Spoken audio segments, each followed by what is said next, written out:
Joining me now from Raleigh, North Carolina, author of the book Socialism Sucks, Your Money from Your Pocket, Joe Sixpack. Joe, plan. Everybody's got a plan on the Democrat side. It's a plan to take our money and funnel it through government and use it the way they want to reshape our society. Either way, no matter how you look at it, 2020 is going to boil down to, once again, what we've talked about on this program many, many times. Freedom versus free stuff. That's what election 2020 is going to come down to, no matter who the nominee is. Absolutely, but I am extremely confident. I can't imagine any one of those clowns up on stage with Donald Trump. Can you?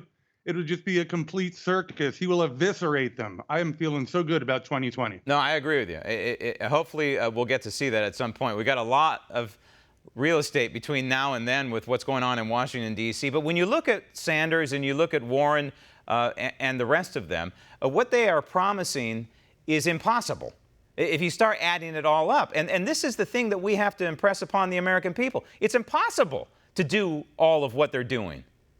Right. And, well, that's the thing. And that's the point you have to make to these kids. That's why, speak to the kids. They want to gut the middle class. That's the whole idea, to gut the middle class, which is where the majority of the wealth of this nation resides. The wealthy don't have enough money to fund this stuff, but they always talk, it's all deceptive. They talk about going after the fat cats and the 1%. No, they're going after that college kid's parents. All right, YouGov has a poll out, and it's stunning for the future of this republic. If you look at what they found out, 70% of millennials say somewhat likely or likely to vote for a socialist candidate. Unbelievable. And it's just as scary, 44% Gen X and 36% baby boomers. Where did we go wrong? Well, I know where we went wrong. Clearly, if 70% of millennials say they might vote for a socialist candidate, that means they haven't been educated on what is wrong with socialism. You're right. They haven't been educated. Their parents abdicated that responsibility. What they have been is conditioned by the government socialist indoctrination camps that used to be called schools and universities. And in that poll, they only polled university students.